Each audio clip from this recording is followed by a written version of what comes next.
One of the first youth ministers in the United States, Death and Resurrection, and a Spirit Spire exclusive. Dr. Bryan Reynolds is on this week's episode of Spirit Spire, starting right now. Broadcasting from the Cathedral of the Assumption in Louisville, Kentucky, this is Spirit Spire. And now, here is your host. Ladies and gentlemen, welcome back to Spirit Spire. My name's Bryan Cain, and today I'm joined by my co-hosts, John Sohl. Hey everyone. And Erik Huff. Howdy. And we are very blessed to be joined today by the Chancellor of our Archdiocese of Louisville, also the Chief Administrative Officer. He's been on Archdiocesan staff for 30 years, and a little known fact about him is that he is also one of the first youth ministers in the country.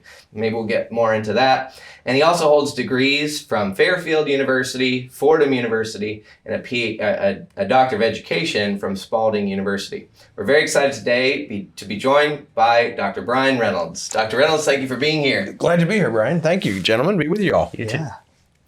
Going to have a great episode for you guys, and so we're going to start the first segment as we often do, Sure. To go back in time and talk a little bit about growing up and your childhood and what were some of those early experiences that shaped who you are. Maybe before you go there, though, give us a little context for now. We kind of did your academic and career credentials, but would you tell us a little bit about your family today, and then we'll go back in time.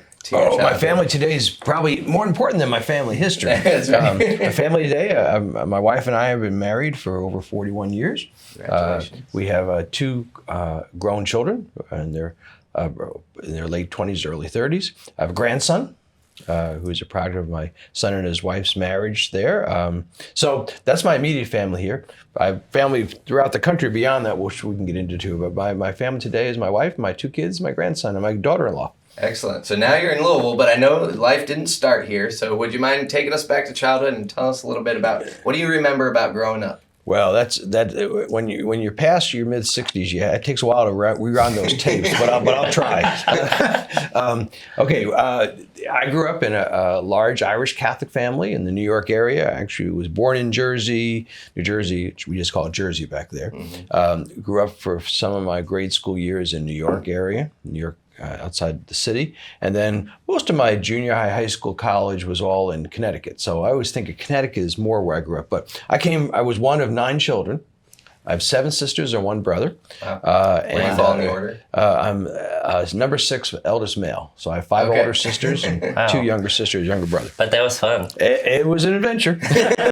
So that's a long time ago. But we grew up in a very large Irish Catholic household and many things.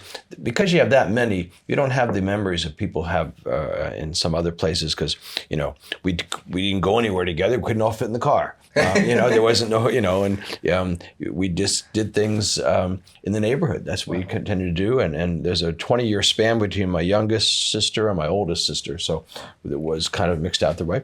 My parents have long since deceased and gone to God, I pray. But they left a wonderful heritage of men and women, I think, as their children. And that's my family. Beautiful. Well, thank you for sharing that. Are there any... when you think of your parents, are there any kind of words or phrases or life lessons that they left you with from those early years? My goodness, that's a hard question. I know enough to know you're shaped by your upbringing. Yes. And you're shaped by our early lessons. I think of myself now more as a parent and grandparent myself than thinking about where some of this came from. But every once in a while, I hear myself using one of my parents' voices, particularly as a grandparent even now. Okay. But beyond that, so yeah, we had lots of family rituals and family traditions that show up today and things we do as a household and our family. But and so the lessons, there's many of them, but no one particular one comes to mind. When you say I grew up in an Irish Catholic family, I've got a little bit of Irish, okay, but I don't know if I would describe myself as growing up in an Irish Catholic family. But I'm thinking maybe I did and I didn't know it. So when you say Irish Catholic, what are some traditions or cultural elements that you think of that really define that for you? Well, there's some characteristics. Words mean a lot. So storytelling and music. I have no musical talent, but many of my family members did. But storytelling was big. Later on in my life, I got to teach for 5 summers in the seminary in Ireland in the late 80s. So that was a whole nother experience. So I learned when I went to Ireland, this is a long way around to your answer, that storytelling and those kinds of things and putting people first. We grew up where you much rather talk to someone than about someone. Mm-hmm. And I don't know if that's Irish heritage, but I know that relationships, telling stories, some of the stories are even true, were really important to us. You have to have a thick skin. This is a lot of humor, and if you're not making fun of someone, you're about to be made fun of. This is in the time of the household. Mealtime was always important. Now, with 9 of us kids plus my parents, we didn't all eat together every day because you couldn't. It was people's schedules. Life was too complicated, as I remember it. But we did eat together on Sundays. And special occasions, and those are always long rituals too. So I think there's some, like with most cultures, there's foods, there's stories, there's traditions. So those come from my Irish heritage. That's beautiful. I love what you said about it's better to talk to someone than about someone, because how often do we fall into the category of gossiping if we don't like someone, if we're frustrated about something, then we'd rather talk about them because it's easier to perpetuate our own frustration or whatever it is. John, people say the Irish are full of blarney. Now, blarney is a form of truth if you're Irish. People not Irish look at it and say, that's not true, but Irish find it's stories of truth. Now, in Ireland, there's a ritual. You got to kiss the Blarney Stone when you go to Ireland. Right. There were those who worried I was meeting my maker, but that's a different story. That's good. I've heard different things about the Blarney Stone. I'm a little hesitant. Hey, my brother and mom got to go to Ireland. They kissed the Blarney Stone on a sales immersion there you go. class his senior year. So it's fun stuff. Don't you have to lean out over the rock? Yeah, backwards. Yeah. Crazy pictures. So what, geographically, one of the things that struck me was talking about sort of, in some sense, being confined to the neighborhood as a family. I mean, obviously, you can go out and do things. But one of the things we talked to Archbishop Fobb about on the first episode of this podcast was, because he had grown up in small town Louisiana and really had that very much neighborhood feel where it felt like you had a lot of different parents who were looking out for you. And we asked him a question about, how can what lessons can we take in the city where sometimes we feel maybe separated from our neighbors or we don't know them as well. How does that question strike you? What lessons did you take from growing up in the neighborhood, and what was it like? Well, I was pre-cell phones and pre-internet. So when you weren't in school, you were not in the house. You were out somewhere and playing in the neighborhood. So in my days in New York, which is more suburbia, but not suburbia meaning long spaces between people, but near the city. But there was enough neighborhood that you just had the run of it.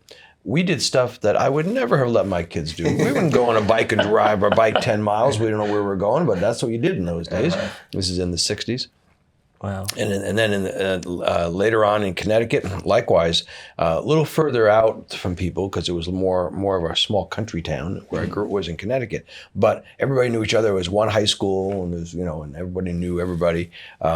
But it wasn't tiny town, but it was small enough that there was certain things you knew about the place. And I think always having something to do with neighbors and friends. You just did stuff. You didn't have to have something. You would make up a game, or you'd build something, or you would make up. Sports was always important, and so forth. Yeah. What of those sort of early childhood, middle school years? Are there speaking of stories, are there any stories of moments in your childhood that you feel kind of defined you or shaped who you are? Maybe even in relation to the church and faith and things like that. That's, of course, yes. Faith was very important to us as a family. Went to Catholic schools. I didn't go to Catholic high schools because, again, we went to Connecticut. There weren't those around where we were. But we were grade school. Celebrating sacraments were real important. Your first communion, confirmation, which in those days, in my time, was like fifth grade or fourth grade. So it was a lot of childhood sacrament rituals. Did you pick a patron saint I did. for confirmation? Who was your... St. Peter. Nice. Wow, that's appropriate. Where God led you on that. Not the Pope. The Prime Minister. But the Prime Minister. So that's where and so St. Peter Claver. No. No. There's lots of Peters. So I didn't tell you which one. That's right. Very good. I will tell you that I remember I was as a child was an altar boy, and the competition was to get out of class. This is when I was in grade school, so you could do a funeral because then you didn't have to go to class, and you would hope that you'd take a long time to get not have to go back to class.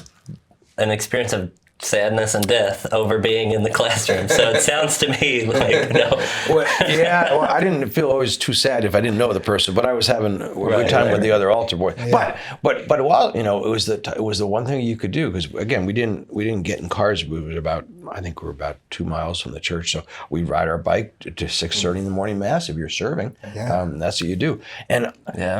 So the church the parish was central to our rituals. And I still remember the churches. The church in New York, New Rochelle was the town, was a Holy Family. I still can remember it. I can still picture images from it. And I think that it was just part of your DNA, really. It just is. You're Irish Catholics, as you do. You're in New York, and it's various cultural groupings that way. Oftentimes there's some sort of a moment where you kind of you make a choice that you're gonna practice the faith of your family, that you're gonna kind of continue the traditions. It is in your DNA, but there's a free will element as well. Yeah. Do you remember a moment like that, or a series of moments? Like what time in your life do you feel like you really embraced faith, and you decided, because obviously you went on to a career in the church, so there's this driving passion for the Lord and for His church. So where do you think that was college for me? Okay. Well, let's jump to college then, if that makes sense. Unless there's any other. No, I think significant moments that was I can still remember that. I went to college. I was majoring in accounting, and hated it. I would never would have guessed I ended up having to use it in my professional career. Accounting is a cruel profession. Okay. You've been waiting for me to say that all day. I've been waiting my whole life to say that. Okay. And yet my classes on religious studies were far more interesting to me. Mm-hmm. And I remember having this conversation. I guess it was about sophomore year of college, and accounting, accountants won't like this if they hear this. Accountants were more particular about making sure the balance sheet balances and your debits and your credits are lined up. That, I could do it, but I didn't like it. And I remember asking questions like, what were they thinking about that led them to make this decision to lose money? And the professor said, that's not your question. Yeah. I said, yes, it is. He said, no, then you don't belong in this, because that's not your question. Wow. I was taking religious studies classes, and I still couldn't remember this. This is an interesting personal story for me. But I was a group of guys. There was 5 of us living in a cottage down on the beach near the university in Connecticut, and we're all supposed to be studying for exams. And I was supposed to be studying for my accounting exam, I think. But I was reading this book on what I later learned was the book on what is catechesis. I didn't know what the word meant, but it was the Future of Youth Catechesis, early book by an early author, Zavarian brother at the time. And I was reading this book, and I was more interested in reading that book than studying for the exam. And that was an aha moment about, I wonder if there's a way to do this that you could actually do something with this. But I didn't know if there was some way to work for the church. I wasn't even in my mindset. I just knew, but I was enjoying doing retreat work. I did some retreat work with the Diocese of Bridgeport, just, for helping with parish youth groups. A lot of us who were participants in the retreats in our high school years were coming back to staff these things. And at some point, a pastor asked me, it was about end of my junior year of college, whether I wanted to help run their youth program in their parish. And he said, we'll call you a youth minister. What? In those days was a Protestant term. There weren't youth ministers in the Catholic Church. This is 1976. But there began the journey. I said yes, and it turned into quite an experience of my life of organizing youth programs, learning about parish life as a parish staff member. I was a youngster, but it was a very vibrant community in Connecticut, and I worked there for 2 years, and that was the beginning of my career work, saying, now, I won't even tell you about the $3,000 I was paid for full-time work or something, but it was not exactly. But I was working there and going to school, and that was the beginning of my youth work. And from there, I went on and ended up developing a work in youth work and youth catechesis, and writing textbooks and writing some publications. And I wrote. Eventually wrote a magazine series for Religion Teachers Journal and all sorts of things all during into the 80s. And in that time, I had my own business with some partners doing a lot of training. So we can get into that in a minute, but that's where it began. My significant marker of saying, oh, there's something here was learning that there is a chance to serve beyond just volunteering or helping. Nothing's wrong with volunteering, helping, but that's where I learned that. Yeah, a potential career. Maybe you weren't even thinking of a career at that point, but a job. That's right. Yeah, that's right. Yeah. It was there. You mentioned a lot of writing, and I'm struck by you've got multiple degrees, and including your doctorate. Where do you think that love of writing came from? Is that the Irish storytelling, or? Yeah, I struggled with writing, but I've learned that people, it's helpful to have something people can read, and I'm not an avid reader, but I knew it was important to put stuff down so people can work with it. So I wrote a couple of pieces. My first book was called, that's to your point, A Chance to Serve. Which was a book for training youth leaders, and that's where it all began for me. Yeah. I'm struck by that Jesus has one of the worst balance sheets in history. He took and sacrificed himself in an infinite debt that could never be repaid. Well, he also had only had 12 kids in his youth group, and one betrayed him, one denied him, 10 ran away. So. Amen.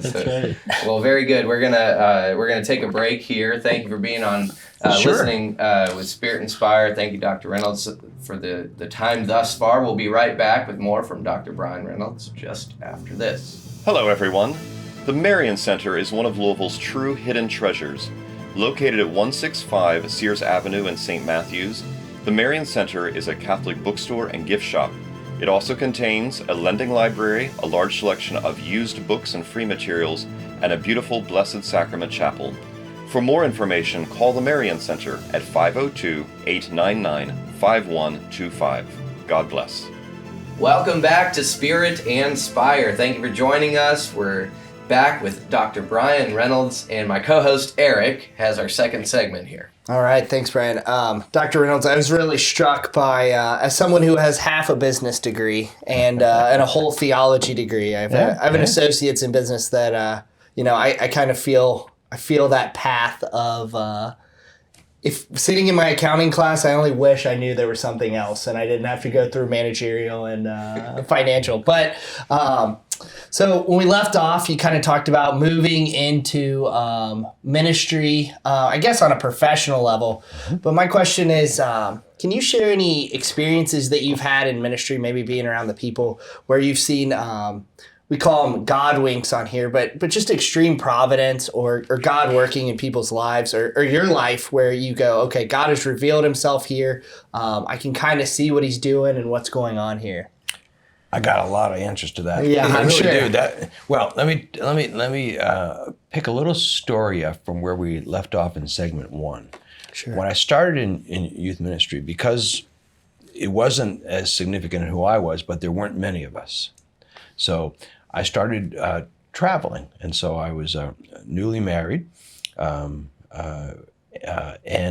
I was traveling. I traveled to 49 different states, multiple countries, giving seminars for youth ministers, for pastors on how to help youth programs get started. I became a trainer. I used to teach, I mentioned before, in the seminary in Ireland. I had wonderful experiences like that. Saw much of the country, and many of those trips I met tremendously wonderful people. Fascinating stories. People are very different as you move around because the culture is different. Life in southern Texas is very different than life in Portland, Maine, and so forth. So different experience like that. So traveling gave me the first appreciation that we're part of something much bigger. So that's one awareness I got.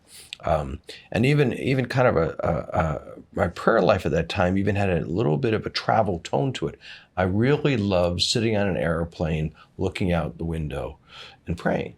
The images of the sky and the clouds, it was just very, very different. And I remember a friend who wrote a prayer for me as I would tell that story, because it was the imagery of seeing things bigger than you are, and the awe-ness of that. So one of God Wink, or one came out of that traveling time, which connects back to my work I just was doing then. Because of that, I became very interested in how organizations, started with youth work, but school systems, anyone who dealt with young people, organize themselves. And so that was what led me to get into how to use my administrative training and business training, that I also ran my own business as a trainer with the content, which was ministry. So that's a long answer to you, but that's a couple of things together. I'm just thinking whenever I'm on a plane praying, it's not, what you just described sounded tranquil, peaceful, and beautiful. Mine is like the exact opposite, like anxiety-ridden, fearful, like, oh, please. Crying baby behind you. Looking out the window at how small everything is and how far up I am, going, oh, please let this thing land. I'm not a good flyer, so perhaps I relate to you. I felt peaceful. I think I'll bring that to mind though next time I'm flying. Now, part of it is I'm dating myself, but this is before airline deregulation. So you had all this kind of, there's also planes weren't as crowded. You had no long lines to get through securities. Okay. It was a much simpler process in the 80s, but then things changed. I think we'd be remiss if we didn't hear how you met your wife. You mentioned that happened in college too. Oh yeah. No, that was actually after college. It was when I was in grad school. Sorry. And Kathy and I met, believe it or not, she was in one of the things we ran out of the center I was part of forming, did this training around the country. She was a fledgling upcoming youth minister and joined we had a program called an interim. It was an internship. People gave 2 years, kind of like the Peace Corps for youth ministry. Okay. And they would join and they live with a sponsor family, and she was one of the people. But we met the first time because she staffed the first Christian Leadership Institute, which I piloted in the summer of '79, and she was on the staff board. So that is now a nationally used, or maybe internationally used ministry program. Yep. And I knew you had helped write that. Sorry, contextualize a little bit because I missed. So did you say that you, like a lot of this youth ministry travel and work was a part of your master's degree that you were working on before? There's a lot of stuff there. Yeah. You're going back in my history, which makes my brain confused. Yeah, but after college, I was working in Paris to start this center to do training of youth ministers, writing textbooks, writing articles, and we were based out of New Jersey while I was working on my master's, and so I did master's work. I did that. Also taught briefly at an all-girls Catholic high school. Okay. The Sisters of Charity of Convent Station, cousins of the Sisters of Charity here in Louisville, And in that context of getting this center writing and I started, and this writing I was doing and traveling I was doing is where we wrote CLI, and then I met Kathy and so forth. So we married in 81. So what degrees did you get? What was your undergrad? Undergraduate ended up being it's a degree in religious studies with a minor in accounting. And with more that is a fun marriage. And then I had a master's in religious education from Fordham in New York, and those were the highlight days when there was a lot of people studying religious education. The field was emerging. Remember that before the 70s, there weren't people working as DREs and youth ministers and those positions in the church. There weren't those. So I was part of that early group of people coming out of that time. So I started working my master's in 79 and 80. Okay. 80, so that's where I did that. Okay, thank you. That helped clarify. And so when did you meet Kathy? Probably in 79 when I was doing that program. And we were in New Jersey at the time, and that's where she was from. Very good. Yeah. All right, Cool. thanks. That helped.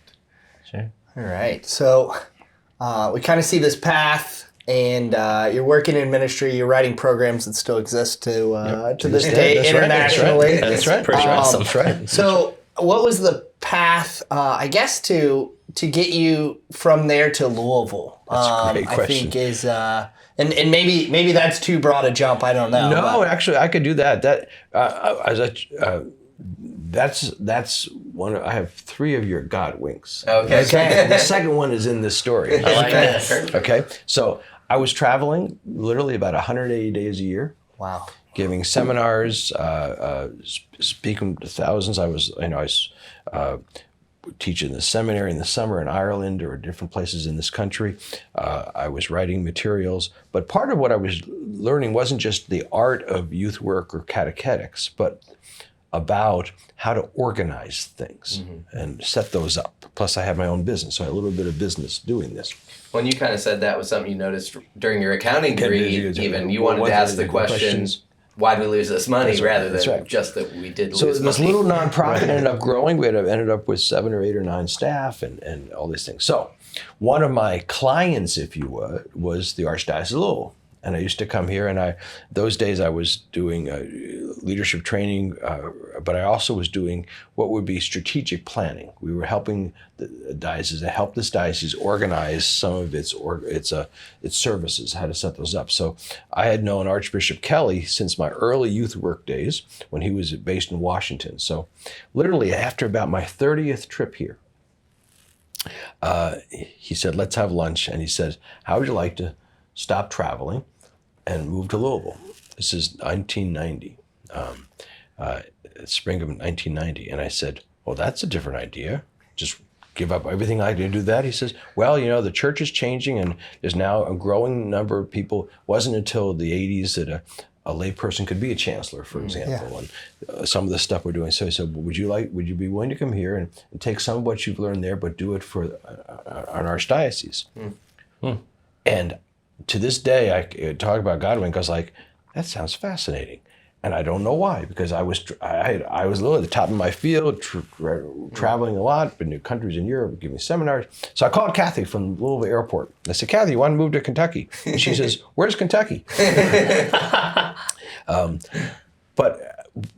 the moment was connected to one of my other Godwinks, was I'll talk about in a few minutes, which was that invitation. And the following story they sent me after dinner with some local people. The first time I ever had something called bourbon. And a couple weeks later, Kathy came back with me to visit the city. And you were like, you got to try this bourbon. Actually, right. But the most significant part of the story is I had, at the time, we had a 2-year-old son who's now 34, so it's a long time ago. And I thought, wow, to be more part of that experience. So we said yes in just a couple days from doing what I was focusing on, traveling, doing writing, all these things, to come and join the administrative staff here. I had 2 jobs: strategic planning for the diocese, and was the first personnel director. So we wrote policies. When I came here, we were in 14 buildings with 40 departments. And my job was to get that use two words. I used efficiency and effectiveness, which is what I used to talk about, and organize it down to something more manageable. And so God wink number 2 was God. I use that imagery. God picked me up and said, it's time for something different. Get off the road, and Louisville is going to be your new home. I've never wanted to leave here since. I've got lots of opportunities, but Kathy's now 27 years teaching at St. X, and our kids were raised here. They both live out of the area now, but they went through their schools here. But Louisville's home now. People say, so where's home? I say Louisville. I can't say I'll think about Connecticut or New Jersey. I know that was your questions, but God, this is one of the most significant God wink points was I felt God said it's time for a change. And we said yes faster than I ever would have imagined. Yeah. So that's how I got to Louisville. Wow. That's beautiful.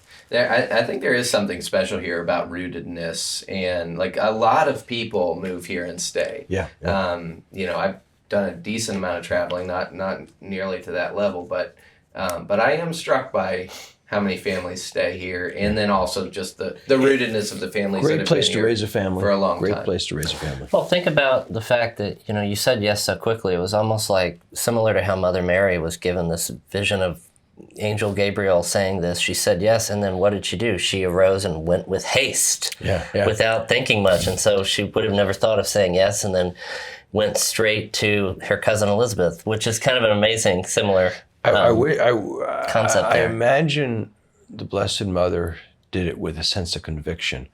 I wonder, even short term after that, what was I thinking? Because that happened so fast. Yeah. But that's why I felt it was a God act in my life. It wasn't I'm a strategic planner, thinker. I didn't take out a sheet of newsprint and list my pros and cons and come up with a list. We made our decision because this felt right for my family. And it felt like a call, and all the different ways you can use that word. Here's an opportunity, and to shape something, because I believe to this day, I love church ministry, I love the priesthood. I was never called to priesthood. I never felt that at all. A lot of people in church work, well, they were going to be in the seminary. None of that was true for me. I came up through this concept of lay ecclesial ministry, because I think that my baptismal call is where my work is rooted, and that I got the best job. I've been able to do that my whole life. Tell us a little bit, if you don't mind. I've only been in Louisville for about 5 years, so I don't have a historical context. But tell us a little bit about the diocese at that time and Archbishop Kelly, and what are some memories from those early days? Well, the key act I think that got me here behind the scenes, I learned later on, was we only had one auxiliary bishop in our whole history, and it was Bishop Charles Maloney. He was a native of the city, and he was retiring in 990. And so they know the Archbishop Thomas Kelly, who's a good Dominican, knew at the time he needed to get some administrative staff. So he brought in 2 of us at the same time, a CFO to do some of the finance, and me to do general administration and personnel. And so the 2 of us came in, and that began to shape. And our job was to try to help the diocese think about what became clear over the last 30 years is our people were going to be changing. Do you know, in 1990 when I came, we only had Mass in 1 language. Today we have Mass every weekend in 7 or 8 languages, depending on the weekend. That's only a 30-year period, totally different. Wow. And we didn't know it at the time, but these were the things that we were going to be paying attention. We're going to have to think about parishes differently.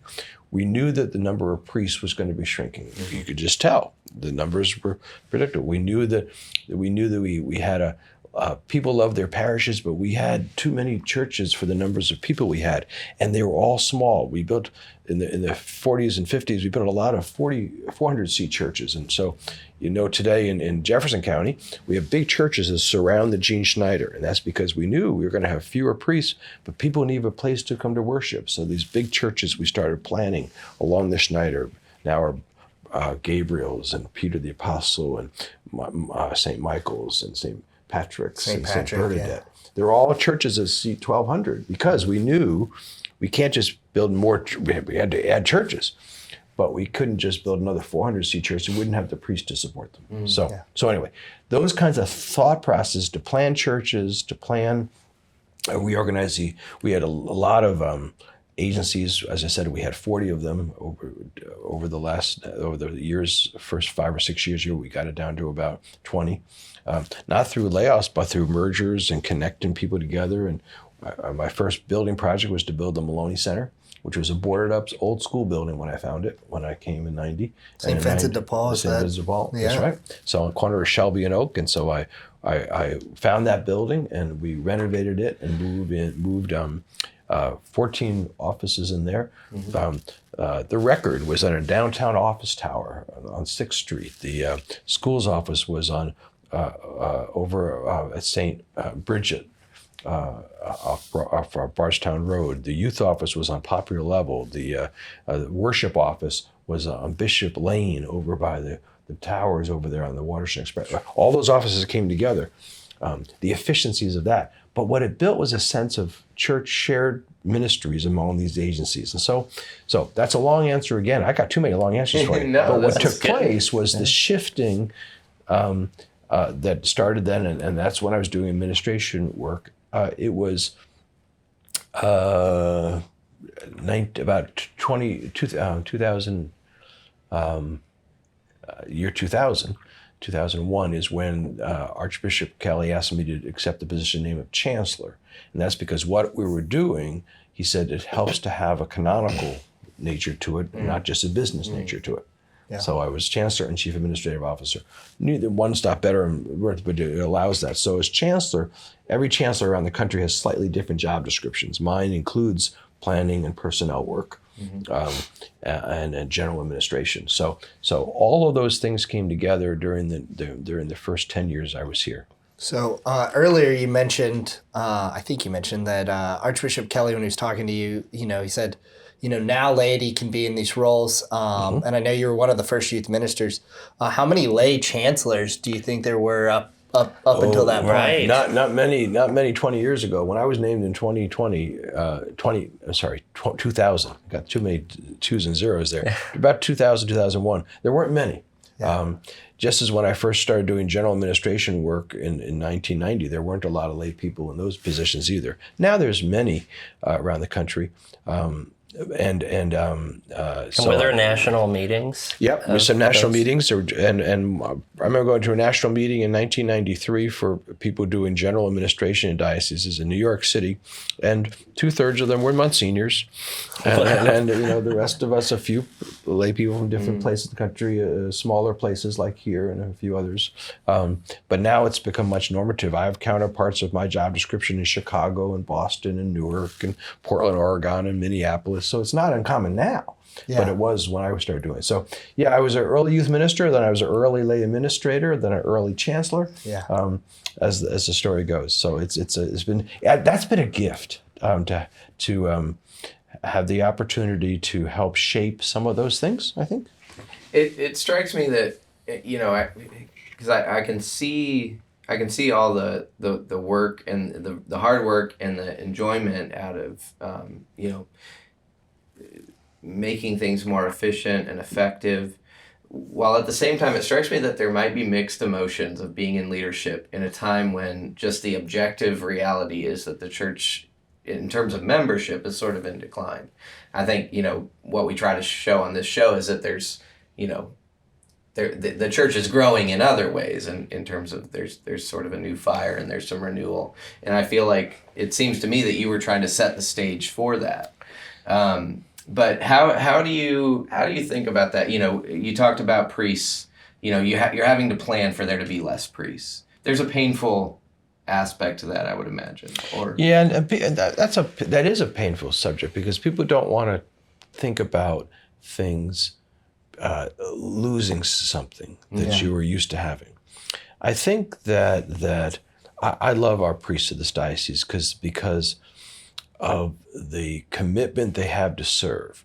But honestly, to be able to free them up of administrative duties, and it took us modeling that as a diocese to help some of the pastors say, oh, let me get some business managers. There were no parish business managers when I was first doing this stuff. But so some of the parishes took what I was doing vis-a-vis an administrator for the work with the archbishop, they could do with an administrator with their parishes. It doesn't diminish the role of the bishop. It doesn't diminish the role of the pastor. It frees them up for their first priority, which is the sacramental care of their people.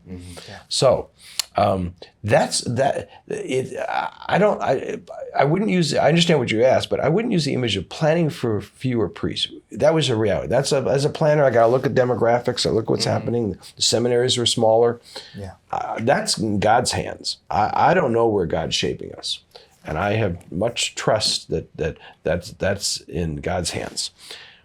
But I knew as a logistical person, things are going to be different for a while, and we can't just keep our head in the sand. Now, you can't do it through a mechanical thinking. You have to think it through prayer and being faithfully respond to what's God's calling you. You know, God calls people to ministry. God calls people to priesthood, not the diocese and not planners and not even bishops sometimes. God calls people. And so what I observed in my time as the church has changed, there's some giving up, but there's been some new births of other things. There's more movements in this country of almost innovation, almost entrepreneurial things, like your program. These are signs that the Spirit's moving through the church. I miss some of what, and I hear lots of people do, packed churches full of lots of people, but I don't know if we've lost members or we've lost engaged members. And the difference I make there's a lot of people who say they're Catholic who don't darken the doors of our churches as often as we want them to. But that means that's somewhat on us to say, no, how do we draw a bigger circle around them? I use that imagery as like, if we isolate ourselves, we have to meet us this way. I think evangelization calls us to draw a bigger circle and include them. The church is a big tent. Archbishop Shelton likes to talk about it that way. He says the church is a big tent, and we got to make sure the tent's big enough to keep everybody in it, as opposed to saying only this small piece is the church. Yeah, I think you're right that that there are a lot of reasons for hope. Something that's coming to mind when you said, you know, that kind of is a painful topic. Something that I just reflected on recently, that I notice in sort of the grandparents in our churches is there's this grief of their kids and their grandkids being away from the church. Yes. And I don't even know what I'm saying here, but just like, has there been a place to grieve that? When I go and speak to the seniors groups, I was the youth minister. I was going to make a joke about being a Bryan youth minister, and I wonder if I'll be the chancellor one day. Is that the only qualification? Not after that, Jeff.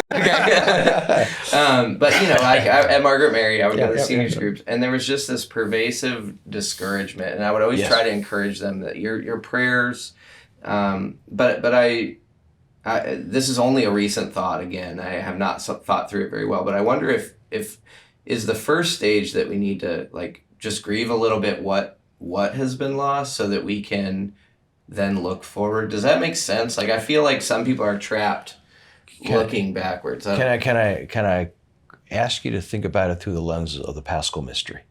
Please. I don't think this works unless we can think of life, death, resurrection. And we're in a period right now that feels very death, if you would, if you take the imagery there.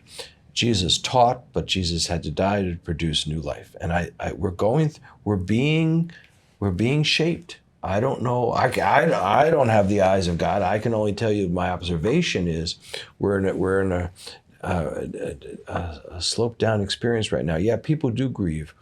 But the Good Friday without Easter Sunday is pretty depressing. And my faith in not just the cross, my faith is in the resurrection. Amen. And I still think we're being shaped for a time of renewal. But right now, I want to tell you something, because the saddest things I've ever had to do are related to the losses in the church. Losses of parishes, loss of people who are those members. But frankly, walking through with the Archdiocese through the abuse crisis was the toughest days in my life. Let's sit in this sadness for a second. Okay. We need to do another segment. Okay. I think that'd be a great topic for a third segment, and then we can also get to the hope, and because I know you have. We want to get to the resurrection with you as well. So let's pause there, and we'll be back with more from Dr. Bryan Reynolds just after this. Hey everyone, another sponsor for today's episode is the Cathedral of the Assumption in the heart of downtown Louisville, Kentucky. It is the spiritual center of parish and family life and is a historic treasure for the Catholic Church in America. Take a tour or consider visiting for Mass. Check them out at cathedraloftheassumption.org. Welcome back to Spirit and Spire. We're here with Dr. Bryan Reynolds today.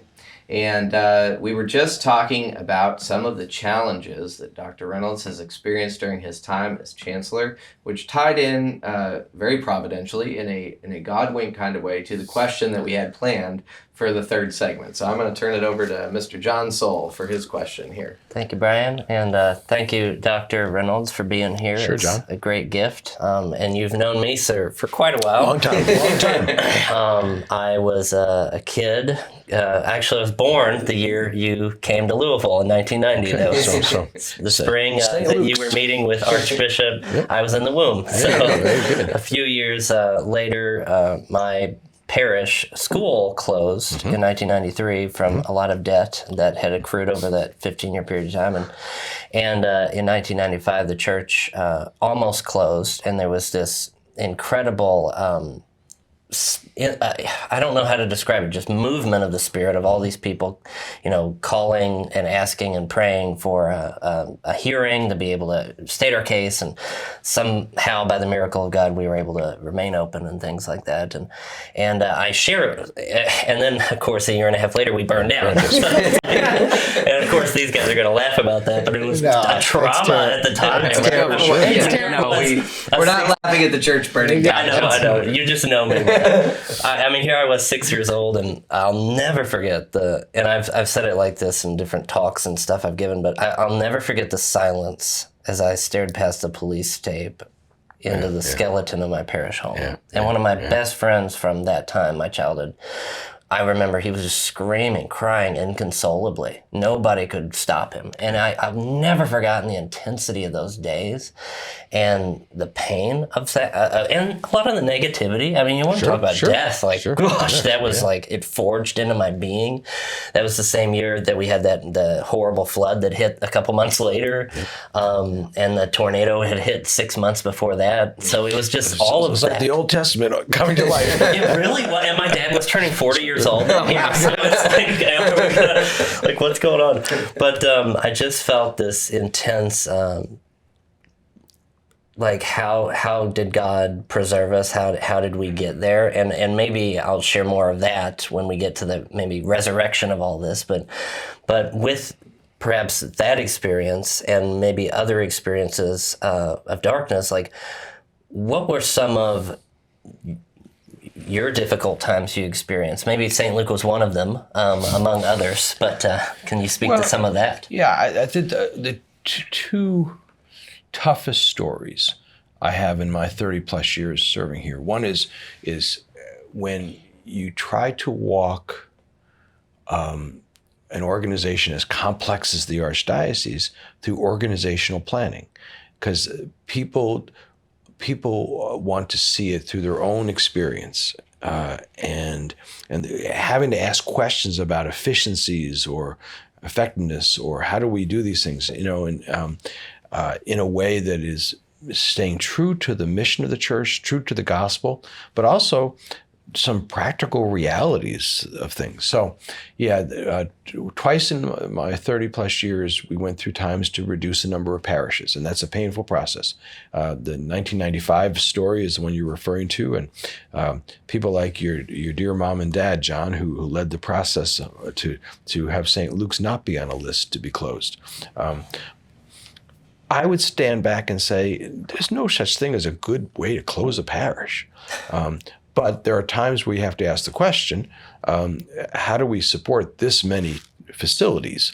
And if the only person who's happy about having this many facilities is the electric company, something's wrong with that. And, and populations move and to try to meet the changing population. Same with closing of a school, same kind of issues. So I believe that if you have to organize our structures, people don't even like that word in the church. You have to organize structures. You have to ask some of those pretty practical questions about efficiencies and structures and staffing, and it's a sad reality that there are real live limits that facilities and peoples and structures have. So the parish organizations now in '95. We made some mistakes. We was going to close about 18 parishes. We ended up not closing 18. We closed about 12. In 2005, we did a different process. This time, we asked the people of the diocese to figure this out. We said, if we know these facts are going to happen, we're going to keep growing here and shrinking there, and this number of priests. You tell us what we should do, and some very creative people came together. So on the Dixie Highway corridor in our diocese, 5 churches came together and started St. Peter the Apostle. Mm-hmm. Not that they were happy to lose their other churches, but they built it themselves. Same with St. Bernadette. The 2 parishes in the Far East End came together. It wasn't just closing things in the urban core, but even in these other areas of the diocese. So what we learned is turn the question of even structure, when you can turn that over to the people. That's the resurrection side of the story. But the most painful stories I always start with is reorganizing parishes. People love their churches. People love Jesus, and they love the Blessed Mother, and they love their sacraments, but they get real attached to their church facilities too. And that's very hard loss. The other most painful thing I started to mention before we took our break, which was walking with the diocese through the terrific, ugly pain, sin, and immorality of child abuse, where people who work for the church, oftentimes priests, as the story in our diocese goes, abuse children. I can't explain why an adult would hurt a child, but unfortunately, we came to understand that happened. It happened way too many times. No one time is good, but way too many times that people even thought about this. Those were some tough times dealing with the men and women. We had close to 300 cases in the Archdiocese, and around the world, I don't know how many around the whole world, but tens of thousands in this country when you put it all together. Children who were hurt by some work for the church. And the types of abuse is wide, and it doesn't matter. I've come to learn many things I've learned in that process, is when you hear one case of abuse, you've only heard one case of abuse, because they're not all the same. You can't say this is what they all are. They're not all this. One perpetrator is not the same. They're all different. It was the most difficult times. We're here doing a little media thing here, but in 2001, 2002, I did 750 media interviews. Wow. They followed me around, showed up at my house, and all sorts of things. I'm so sorry. So it was an amazing, amazing process. People left pictures of eyeballs in my mailbox saying, "We're watching you," because I was the voice of it. There was many people working on it, but I was the front picture on this. So you had a lot of tough stuff. But when we get to the resurrection, I have some stories to tell you about that, and to this day, I grieve deeply for those men and women who are hurt, particularly by someone who they put their trust in. Mm-hmm. And I think parental abuse of a child is obviously horrific, and that's probably the worst. But when someone like a priest or a person of the faith who people put their trust in, they feel like God did this to them when they were abused. Walking down those processes were tough so those are the two toughest stories I have, is parish planning, which sounds so, so theoretical, practical, businessy, which is true, but then the real reality of helping people. I'll stand on this, even though people will not agree with me. I'll stand on, I'm glad we quickly tried to address it with both education and prevention. To this day, we're the largest training program in the state of Kentucky to prevent child abuse, but we also use a great deal of our economic resources, and people deserved financial support for the pain they had gone through. They knew, and we knew, at the end of the day, money doesn't change the pain they experienced, but it was a very practical way to show people, you're right, our resources were turned over to you. If your house was taken away or your lives was hurt because of a storm, we wouldn't have a problem using our money for that. So let's use it for people whose lives were turned upside down because of abuse. Yeah. That's a long, heavy story, but those are the two experiences. Well, what did you lean on during those times? What was your prayer life like? How'd you get through it? Yeah, what's the personal side of Well, navigating that? Obviously, that's not something you can really. No, that needs a lot. No, you can't. I can tell you that I can't compare my pain for the pain that men and women went through who were abused. Mm-hmm. I just know that for me, it was spending enough time trying to keep my eye on the need to respond. We have to help them. Mm-hmm. The problem is that when people are angry and hurt, that's not what they're experiencing. They're angry and hurt at you. I didn't abuse anybody, but you can feel it because you're the public voice of this. You get some of the critique. I don't blame them. They had horrific experiences, and I'm glad that we used our resources. I hated the fact that we used most of our financial resources. This is in 2002. But they deserved it, and it took a long time for us to rebuild. We had to lay off lots of employees. We had to shut down a lot of things. But that's not because of the victims. It's because they were victims.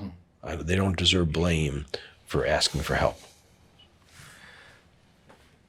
Help us now moving toward resurrection. What maybe you mentioned you had maybe some stories in this sense of well, I'm sure they're sensitive. Oh, they're sensitive stories, yeah. And Sure. But I can tell you about a couple of cases. I had a person who received a financial settlement because they were abused by someone who worked for the church, and about a week later, they came to the chancery, asked to see me, and handed me a check. He says, "Oh, I want to tithe back," and took money that had been given to him to help him heal, and immediately said, "I'd like to tithe this back to support Catholic charities." Talk about being dumbfounded and stopped in your tracks. I know of a person who was desperately abused, who ended up working for the church after all of this. But the pain that she had gone through was more pain than I could ever imagine when she was a small child. I can tell you about people who have worked so hard to prevent abuse now.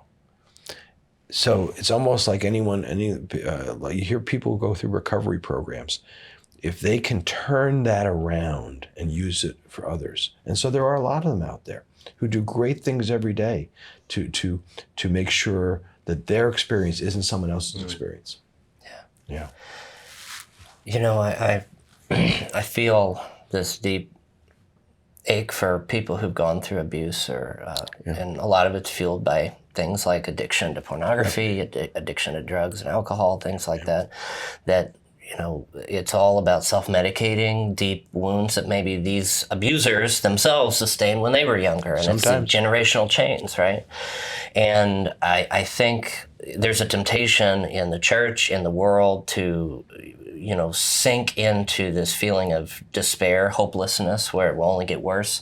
And so we have a tendency, like, for instance, after September 11th, everybody was glued to their TV screen for days, weeks, months, and it can become traumatizing when your entire worldview is shaped by something that awful.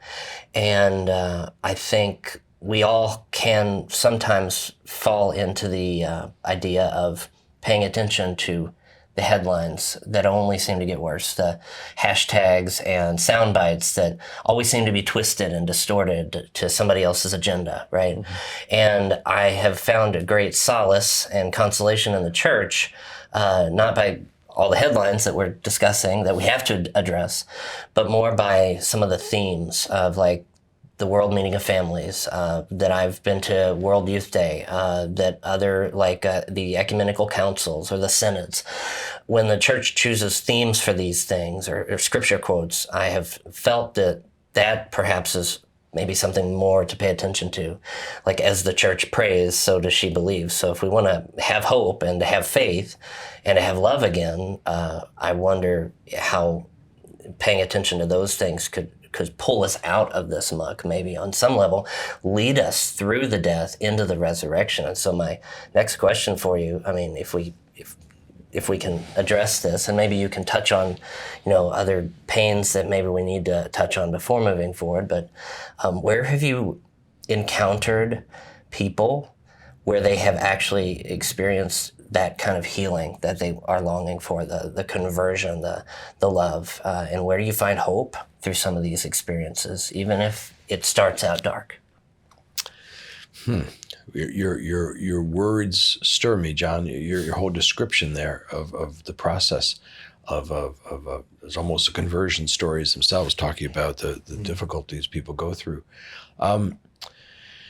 I don't have a clear answer to your question about an example. I will tell you that what I have experienced is that God's love is more powerful than all of this. Mm-hmm. And when when we think we're in charge, or we think we're controlling it, is when we're most naive. And we need to have. So you asked before, how did I go through this processes? I wouldn't compare my difficulties to others, but I will tell you personally, I got through it because I have a great fall on my knees belief in Jesus' presence in my life, and that it's not about me. It's about helping people move towards healing. And healing happens in lots of different ways. Sometimes it happens because someone feels a sense of acknowledged. You've got it. Your work.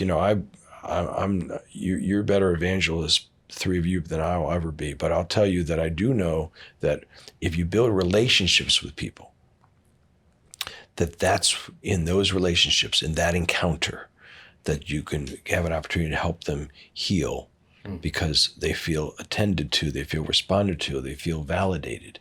So the process of moving towards healing and hope is to believe people who is pain, believe the pain of what are people experiencing if they're losing a parish, or if someone loses a spouse or a loved one to death. Every loss, people need to be heard, that they're acknowledged, that not compared to other people's pain. Mine is real, and acknowledge that. So building relationships with people, so they can. So some of the people, not all of them, who I think they'll always be hurt by the church and what the church did or did not do or wrote. I think sometimes the church did things wrong, sometimes did it right. I think sometimes it's by sin of omission and sometimes commission, as they say. But I think is when you, but if you validate that their experience is real, and some of the people who've been victimized, and even some people who lost their parish in the parish closing, have become friends of mine. These are people whose real lives have been touched, even though you've been through the bottom of things. I guess for me, it's one of remembering that it's in God's hands, not in a silly, meek spirituality, but in a convincing way that this is in God's hands and we're instruments, and we need to give people, acknowledge people, build relationships with people, because that's where their experiences are validated. You know, I have to share this with you. As you say that, it just pierces my heart, because I've known you forever, but I've never gotten to know you. To the ability to be heard, acknowledged, and validated. It's like what I went through in my parish was very, very painful. Sure, yeah. And I'm 31 years old now, and it still affects me and my family and my parish. And it's taken many years to even get to this point, to even feel confident to have hope and be positive about some of those experiences. Yep. But I'll share with you this, because by 2005, after miraculously rebuilding, witnessing that in the great Jubilee year 2000, and I have a feeling that if we had burned down after the abuse scandal, we would have never rebuilt. Would I probably be right on that? Some of those, who knows? But yet, it's like, to me, a miracle of timing that God had. And our pastor he experienced a lot of depression and passed away shortly after that in 2007. And by that time, I was graduating high school, 2008-09, and I was like, I got to get out of here, got to get away from all this. And it's like God led me to Western Kentucky University, where I met an incredible chaplain, and he brought on an awesome campus minister who helped us start a pro-life group, men's and women's groups, Bible studies, all kinds of awesome things. And one day, she was saying that she was going to lead a group to World Youth Day in Madrid, and it would cost $3,600, and I was like, there's no way I can pay that. And a couple weeks later, she came back and said, well, it'll only be $2,500 everybody. And after Mass, I walked up to her and said, Mary, this is crazy. It's not possible. And she said, John, do you want to go? And I was like, well, yeah, it'd be awesome, because I'd never been on an airplane before. And she said, well, if you believe the Holy Spirit is calling you to go, trust that He'll lead you there. And so I took the last $5 bill I had in my wallet, and I didn't have a job at the time, and I just put it in the collection basket there. And by the grace of God, she guided me through the process of asking and talking to my parish, and my parish council approved a $500 scholarship the day before the first deposit was due. They allowed me to speak in front of the parish that Easter Sunday and then ask for money. It not only paid for my way to Madrid, but the following time, I was able to do the same process for Rio de Janeiro, Brazil, to send me and my brother between St. Luke, St. Rita, and St. Athanasius. And then because of that, I ended up becoming a youth minister to serve those three parishes for several years, where I led a group to World Youth Day in Poland during the Year of Mercy, where Michael Schultz and some other young people, Fermin Luna, got to go. And that was a miracle. And then I was able to help, because of your graces and all of what we did with Panama, to send a contingency with Carl Dolson to World Youth Day in Panama, and Bryan was there. And I look back and I think to myself, Dr. Reynolds, if St. Luke had not been given a chance to be heard during that archdiocese hearing in 1995 when I was 4 years old, I wouldn't be married to my wife, who I grew up with at that parish. I would be a completely different person, because I probably never would have gone to World Youth Day. And because of all the temptations and intensity of what was going on during the technological revolution, as Facebook and Instagram and all that stuff was coming out, and the pressure that was on me in college, I remember, I may have very well lost my entire self and not even be sitting here. And I will say right now, thank you for your faithfulness through all that, because I look at the healing of St. Luke as maybe a symbol, a sign of maybe the healing the whole archdiocese can have concerning the abuse scandal and all the pain that we've gone through. And so I thank you for that. Well, it's many people doing many things, but you're very kind. One of my,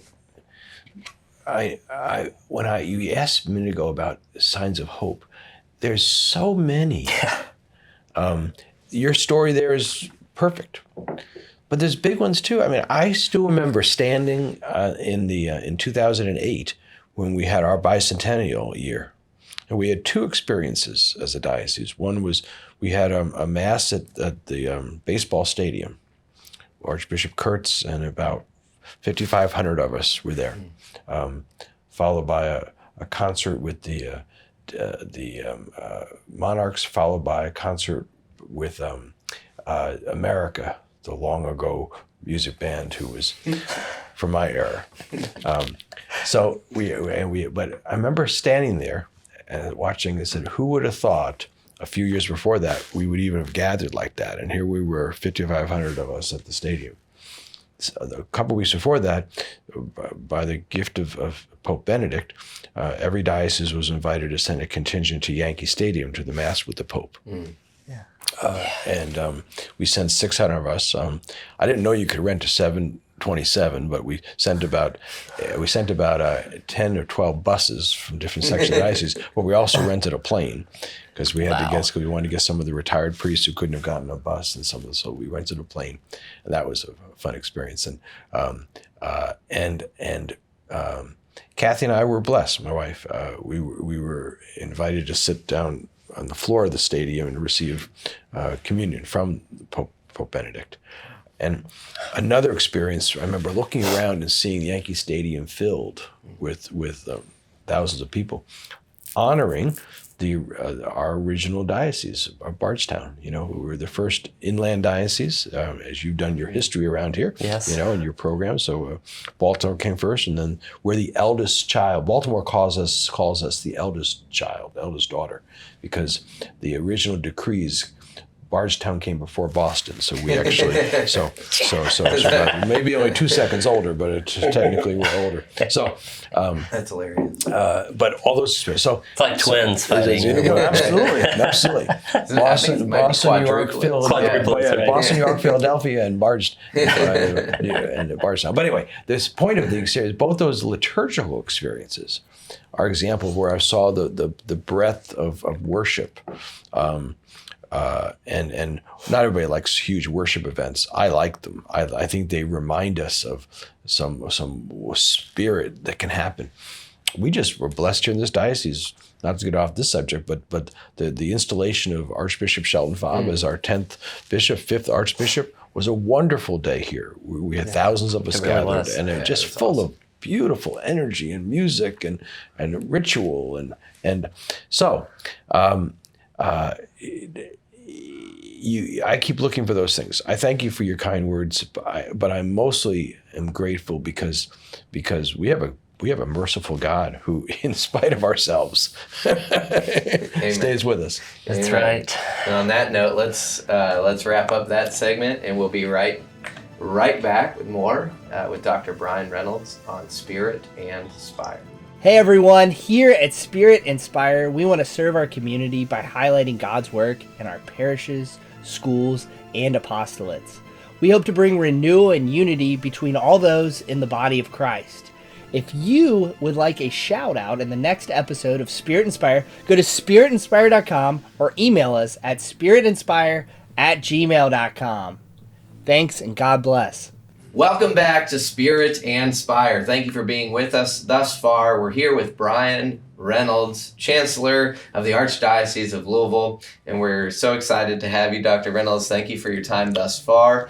It's back to me for our fourth segment, and we've...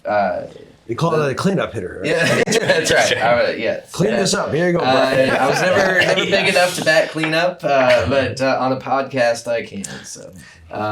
So the question is really about looking forward and talking about we've talked about the archdiocese and the structures. One of the things I'm struck by thus far is the Catechism describes the church as hierarchical and charismatic, and one of the images that is used is the cross, the up and down and the side to side, in in reflecting on some of the interactions with you and John thus far, I'm thinking there was the plan of closing certain parishes.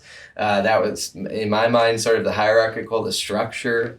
And then there was the charismatic, and there was John's dad who was asking you to pray again and see if maybe St. Luke wasn't in the plans that year. What a miracle. And so, I have read that thus far as an openness to the Holy Spirit. And you can plan on the hierarchical level, but then sometimes God comes in and he says, well, actually, we're gonna judge this way, or we're gonna make this a little bigger, this a little smaller. But through this apparatus and through this structure of the archdiocese, what are you looking at from a big picture level as far as bringing the gospel to our city? Where are you seeing evangelization happen? Where are you seeing blips on the radar and bridges being built and things like that? I can think of some, but I want to start with you. Okay, well, I'm gonna throw a curve at this one a little bit and say, so I'm gonna do I got one more God wink for you, and that ties in with this because that's the theology that I operate out of. You've heard me talk about coming here. You talk about the different things I've done. You've heard some of the death stories of being an administrator in the Catholic Church as a layperson or anybody. One of my best God winks was the birth of my first child. I have 2 kids. The birth of both of them would be God winks, but the first one I remember specifically, it's 34 years ago, even before I started here. But I didn't know what happens when you have a child to where does your care for that person come from? And it wasn't until Kevin was born did I get the imagery, and this ties back to your question, believe it or not, I always use the imagery is my heart moved over and created a space that was filled with my love for my son. And that was so real. It was December, I remember December when it happened, December of 87. And it came back to me about just almost 3 years ago this week when my son had a son. And my grandson, Samuel, was put, as happens with lots of kids sometimes, put on a incubator and respirator for the first day of his life, and nobody could touch him and pick him up. And I watched my son parent. And I watched him for these 3 years with my grandson. That process of birth, love, giving new birth to new love, that's what I think evangelization is about and where we are in the church today. See, I tied those two together. That was pretty good, wasn't it? Okay, so my God wink was where does that love come from? And then what? I've never been so moved by watching my son parent. I was just like, wow, look at that. Look at them do that. I'm having fun with this. And I love the fact he's going to have a teenager someday. I can't wait to watch it. And it's Samuel? Samuel. Is your grandson? His son, yeah. That's amazing. Well, think of the call to Samuel. There's something to that. Got it. Absolutely. Oh, my gosh. So what I think about to your specific question, where's the church going, is the church is going to have to continue the death resurrection process to move over, my imagery of the heart, move over to give birth to some new things. I pray that's what Pope Francis's synodal process is doing. It's moving people to discover something. In this diocese, we had almost 3,000 people go through listening sessions, and what they loved, and we read this material, is they didn't all agree, but they could talk to each other. And some of them said, we never had this conversation with people who I disagreed with before, because people tend to gather with people they agree with. Yeah. But this was people gathered who didn't agree with each other. And so the church has to move over to give birth to the new evangelization. That goes back to the great St. John Paul II, of course, the new evangelization from that era. But I think the giving birth to the newness. So if we're in the Archdiocese today, I think we're going to give birth to new things. Some won't be visible until they appear, because I didn't know where that came until my heart moved over with my son, to do that analogy further. So I think that earlier I talked about the encounter of relationships, but that a relationship should give birth to the encounter with Jesus. You guys are much more skilled and knowledgeable evangelization than I am, but I will tell you that I've experienced in my life that when you encounter people and then do God talk, to introduce them to your experience and to your experience of Jesus, that's where evangelization happens. It happens one person to another. So what I'm most hopeful for is the relationships that I hope the church can continue to build, but it's going to be different than just programmatic things. I'm hoping the new types of youth ministry that happens are going to be more relationship building as opposed to event planning. Yeah. I hope that there's the resurgence of processions and adorations and faithful prayer experiences. All of these things are giving people encounters. So, Brian, I don't know if I answered where you were going. Yeah, you definitely did. And I wanted to follow up to go back to the synod. Obviously that's a current event right now. Yeah, sure. I think the country just released its report, and like you said, talking about people who disagree with each other, there's going to be a lot of our audience that has different opinions. That's on right. it. But I can't help but think of you and your experience as a strategic planner. At least in my understanding, if you want to develop like a plan and you want to get buy-in from a huge group of people, the first thing that you do is you go and listen to them. Mm-hmm. And so I don't know if that's what Pope Francis has in mind with all the listening sessions, but I think it is. And maybe you have. In fact, I was blessed just a week ago to be in a national meeting in Washington with about 200 Catholic leaders, including several members of the hierarchy. And the first thing we were addressed by was Cardinal Grech, who's the head of the synod, the worldwide synod process. He couldn't come into town, so he came in by Zoom. We had several cardinals and bishops in the room with us in my meeting in Washington, but he came in because he was there with the committee of 35. We're going to try to take the reports. They had 195 country reports already in. Wow. We've never had a synod that had that many countries send reports in from around the world. Wow. He said, I can't tell you what's in them all because I haven't finished reading them all. Because literally, this is his first day they got them in. We knew our report.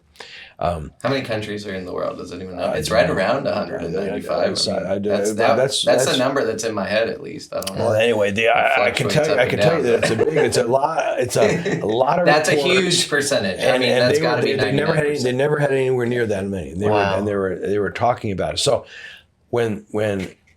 and he said he thinks this is going to give birth. He said, I'm not looking for it to be a wonderful piece of writing that comes out of the synod. I think things are going to be shifting. He says didn't use the word change. He says shift. It's going to evolve because we have to discover that encounter. We ask people to encounter each other. Mm-hmm. Through the whole synod process. So I think that is the point. So the synod is one of the biggest signs of hope, I really think. Now, there's a lot of people who write this stuff in anybody's report. People agree to disagree. That's one of the. You asked me first segment about the Irish characteristics. We all disagree. The 9 of us. Right now, we're blessed to all 9 of our siblings are alive, but we don't agree about anything. We all agree with some things with each other. Anyway, back to this topic. I think that in the church, the same kind of thing. I think it's one holy Catholic apostolic. It's not my church, and let God shape this. And I think that's going to happen. And if people who politicize it and say, well, I don't know if I agree with this pope or that, I think they're missing the point. The point is we have a God who is shaping us. And through the successor of St. Peter, it will give birth to the next thing. Back to my birth story again. So I think I want to see the encounter continue, because I think the church's healing and growth will come from those encounters. I agree, and I think that I think social media has forced us to rethink about what the public square looks like, and how do we be in dialogue with people. We're in a very polarized time, and I was at the barbershop the other day, and we talked about mayoral candidates, and where the conversation started, I thought we agreed on who we were going to vote for, and then the lady cutting my hair said she was voting for the other person, and I had a moment of like, what's she going to do to my hair? Like, but that was the worst part of me. That was the temptation. But we have become unable to have good. There's not only is there poor public discourse, you can't even have private conversation now that doesn't divide us. Yeah. And that's a skill we need to develop better, to really listen, to encounter with people, hear their story, validate. You don't have to agree with them. Validate that they have their own sense of things. Yeah, sure. You might not agree with them, and validating doesn't mean approve. Validate means recognize. That is a point of view. That is your view. One of the things, worst thing you can say to somebody, I think, is the phrase, and we all say it all the time, "Oh, don't feel that way." Oh, you can't tell a person not to feel what they feel. That's how they feel. So let that, but then call them to whatever's next. So I or move your heart over and let something, because maybe you're the wrong one, right? Exactly right. Very good. Very good. What is Archbishop? He says that anytime he encounters someone, and I'm gonna butcher this, but that's okay. Anytime he encounters someone, he leaves the option that his heart or his mind can be changed. That he lets them know. Doesn't mean that it will. But that option is still there, and I think so many times I see it with myself, but friends and loved ones, where everybody's going into the conversation and nobody has that option. There's not any type of openness. It's a willing and teachable spirit, right? Just open heart to whatever God. I mean, no matter how many doctorates, PhDs, or certification that we might have, we're still children at heart, and how do we remain open to being taught even by someone who doesn't have that experience? That's the truth. Or even if they, I don't know, it's like... Some of the greatest saints God's ever raised up were children, or were childlike, or, so I think a lot of times those lessons about God are in those people. How else do you find common ground? That's right. I'm also struck, to connect a couple of things we've said. One, that we now have Mass in 8 languages, and then I know that maybe quarterly there's another one, and, and monthly there's another one. So there's even more languages than that if we're not just counting weekly. But also Pope Francis has been appointing cardinals from all over the world. I think the cardinal electors are come from more countries. That, to your point of all that, like this universal participation, that stuff gets me really excited, because we went to World Youth Day, as John said, in 2019, and I'm kind of getting collecting people's information to maybe lead a trip. I passed the baton to him. He's taking it. I'm excited. With Holy Angels, but one of the biggest takeaways, or one of the things that stood out to me the most on that trip, was an African cardinal, and I don't remember his name. I could look it up, but I want to take the credit. I don't remember if I asked this question or not. I think I did, but someone asked the question, what could the American church learn from the African church? And he talked about that in Africa, like, faith isn't an option. Like, you need faith to survive in Africa. He was like, in America, you guys are so comfortable that that you've got your needs taken care of, you got enough food, you got enough health care, you got enough, if someone gets sick, we have to pray for a miracle that they'll be healed, because that's the only option sometimes. And he also said, and because of that, you guys waste so much. He said the thing that he was most struck by when he came to America was how much food we waste. And I've always that changed me, and I still waste a lot of food, but but not as much. And I try to think about it, but that international perspective is just invaluable. And so having so many communities in Louisville, having the Mass in their language. We're parishioners at St. Rita, and our Synod session was awesome. We did one in English and one in Spanish, and then we came together in the church, and Father Mike and another lady translated for the other That's great. language speakers, what was said, and then we did sort of a little conversation time together as well. And the lessons from those conversations were great, and everybody in the parish recognized that there were like sort of competing communities at St. Rita. That there wasn't as much unity as both communities wanted, but that chance to enter into dialogue, all of a sudden it's on the table. And I don't know how much has changed in the wake of it in the short term, but at least it's on the table. Sure. That anytime one of the English speakers that was there, they call them Anglos. My wife's Asian. She says, "Am I Anglo?" Or yes. I told her I think it's Anglophone, not Anglo-Saxon or something like that. Right.